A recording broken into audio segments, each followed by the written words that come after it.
Assalamualaikum warahmatullahi wabarakatuh. Perkenalkan, nama saya Tasya Salsabila.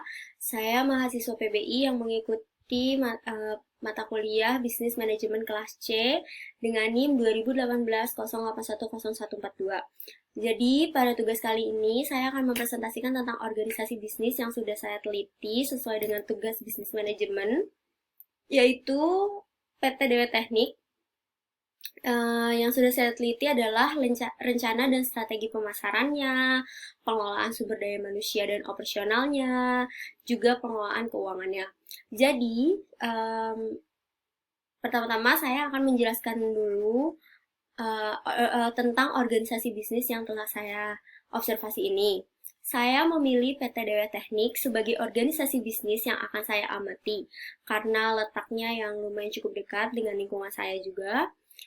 Jadi PT Dewa Teknik adalah organisasi bisnis yang bergerak di bidang jasa, kontraktor, mechanical, electrical, dan juga plumbing. Seperti misalnya PT ini mengerjakan pekerjaan membuat instalasi listrik atau penerangan pada gedung-gedung maupun di rumah, kemudian juga pemasangan pipa-pipa air bersih maupun pipa-pipa air kotor atau air buangan. Juga pipa pemadam kebakaran, juga pemasangan instalasi kabel CCTV, telepon, WiFi, dan lain-lain sesuai dengan permintaan owner yang akan bekerja sama dengan PT ini. Jadi yang pertama saya akan menjelaskan tentang um, rencana dan strategi pemasaran PT Dewa Teknik. Jadi, rencana dan strategi pemasaran yang dilakukan oleh PT Dewa Teknik adalah dengan menggunakan iklan di website karena sesuai dengan budaya sekarang, orang-orang banyak mencari sesuatu lewat internet dibandingkan melalui koran atau majalah. Maka dari itu, PT Dewa Teknik memilih untuk menggunakan internet dan mengiklankan jasa yang mereka tawarkan. Untuk menetapkan harga, biasanya mereka melakukan tawar-menawar dengan klien melalui bill of quantity. Ini sesuai dengan item yang klien minta. Sebelum melakukan pemasaran, PT Dewa Teknik melakukan analisis pasar dengan melihat analisis harga, satuan baik dari material maupun upahnya. Lalu kemudian naik turunnya nilai dolar juga menjadi pertimbangan organisasi bisnis ini. Kemudian, organisasi bisnis ini cukup mengikuti proses manajemen pemasaran seperti yang ada pada materi marketing, yaitu pada proses manajemen pemasaran ada beberapa langkah. Yang pertama, menganalisis pemasaran. Yang kedua, meneliti dan memilih pasar sasaran. Yang ketiga, merancang strategi pemasaran.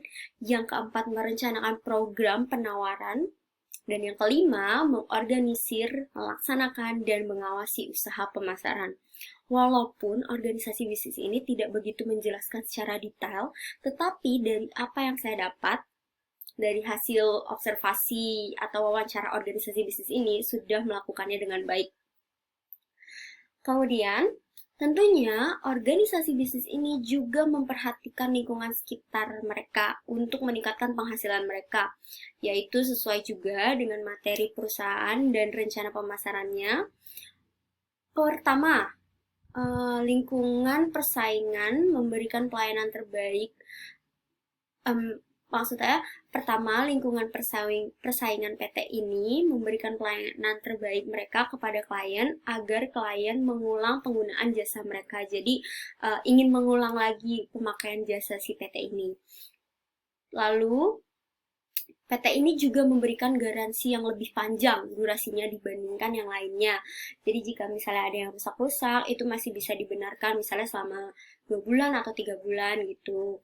Kedua, lingkungan ekonomi organisasi bisnis ini memberikan harga terbaik untuk klien dengan melalui tawar-menawar. Jadi sebelum digunakannya jasa, mereka klien dan pemberi jasa ini atau salah satu karyawan dari PT ini akan melakukan tawar-menawar dulu atau berdiskusi terlebih dahulu seperti apa yang akan digunakan, seperti apa yang ingin dipasang, dan berapa harga yang pas untuk ini dan itu.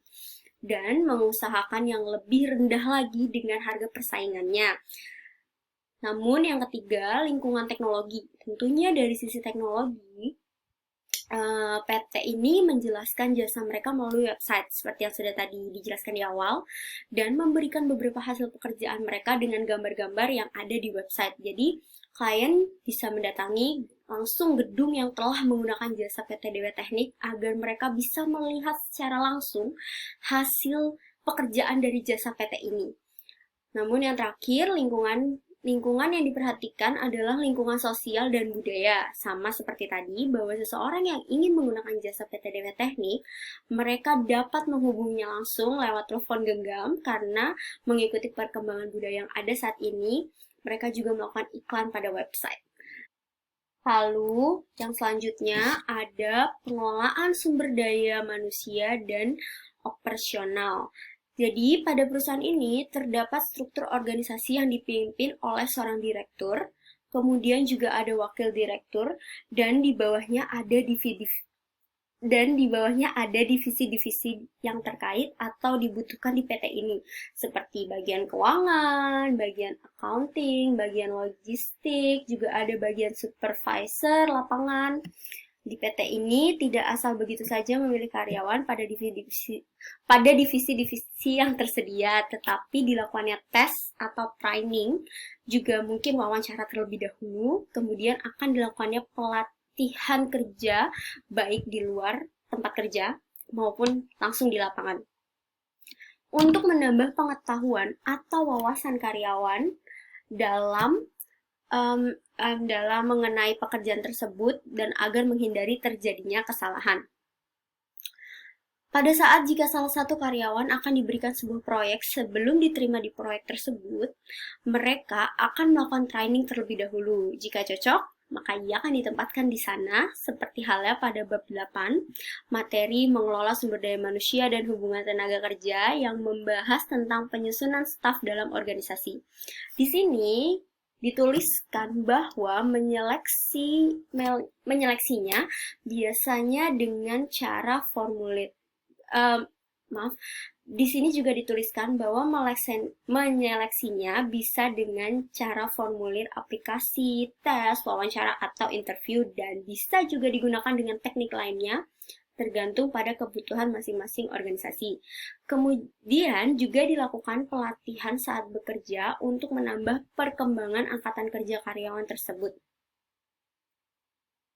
Lalu, setiap karyawan yang bekerja di PT Dewa Teknik yang mengelola atau menjalankan suatu proyek akan diberikan kompensasi berupa tunjangan, seperti tunjangan transportasi, tunjangan uang makan, dan sebagiannya.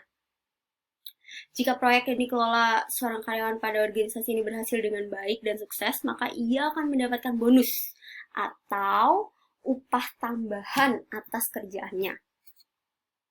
Kendala yang sering dihadapi oleh PT Dewa Teknik adalah seperti terkadang terjadinya kehilangan beberapa barang pada proyek yang sedang dikerjakan, dan ini menyebabkan kerugian pada organisasi bisnis.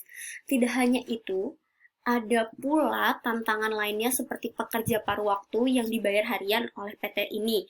Mereka sering membolos dan menganggap enteng hal itu. Karena mereka berpikir mereka hanya dibayar harian, jadi ya nggak apa-apa jika mereka hanya datang sesekali saja untuk bekerja. Nah, ini juga menjadi kendala yang cukup besar untuk PT Dewa Teknik. Sama halnya pada bab 8 juga, materi tentang mengelola sumber daya manusia dan hubungan tenaga kerja, tentang tantangan-tantangan baru di lingkungan kerja yang terus berubah. Di situ tertulis bahwa pekerja paruh waktu juga menjadi kendala untuk beberapa organisasi bisnis. Tawar-menawar yang dilakukan sebelum bekerja sangat berlaku pada organisasi bisnis ini. Seorang karyawan sudah mendapatkan pencapaian yang sangat besar bagi perusahaan, maka ia berhak mendapatkan upah tambahan atau biasa disebut bonus. Nilai kontrak pada PT Dewa Teknik ini akan ditandatangani jika sudah adanya persetujuan tertulis dari kedua belah pihak, yaitu antara owner dan kontraktor si PT Dewa Teknik ini. Dan bila tawar-menawar masih saja terus berselisih antara owner dan si kontraktor, maka PT ini lebih memilih untuk membatalkannya atau menolaknya. Karena ini akan merugikan organisasi bisnis ini dan juga gaji karyawan yang bekerja di organisasi bisnis ini. Kemudian setelah pengelolaan sumber daya manusia dan operasional, ada pengelolaan keuangan yang juga saya observasi pada PT ini. Setelah saya mengamati PT Dewa Teknik, awalnya mereka menggunakan sumber modal dari pemilik perusahaan dengan uang pribadinya. Bukan hasil pinjaman dari bank ya. Kemudian untuk sekarang ini, jika ada klien yang ingin menggunakan jasa PT Dewa Teknik, maka klien harus membayar 30% lebih dahulu. Jadi, misalnya udah setuju nih dari tawar menawar ya. Nah, si klien ini harus membayar dulu 30%, yaitu untuk um, kebutuhan seperti barang-barang sebagai modal untuk membeli barang yang dibutuhkan dan membayar beberapa pekerja yang akan ditempatkan pada proyek tersebut. Ini sudah menjadi kebijakan perusahaan dan harus disahkan dengan berdiskusi terlebih dahulu dengan klien sampai setuju, sampai mufakat. Jadi musyawarahnya harus sampai mufakat. Jumlah modal yang mereka dapatkan lumayan banyak dan bisa dikatakan cukup untuk membeli beberapa keperluan yang mereka butuhkan untuk mengerjakan proyek tersebut. Penerimaan dan pengeluaran per periode ini tergantung dari banyaknya proyek yang dikerjakan. Biasanya modal mencapai 5 miliar atau 10 miliar dan keuntungannya bisa 10% dari harga yang diberikan kepada proyek tersebut. Uh, jadi itu dia yang bisa saya presentasikan tentang observasi saya terhadap PT DW Teknik ini. Um, Sekian dari saya. Assalamualaikum warahmatullahi wabarakatuh.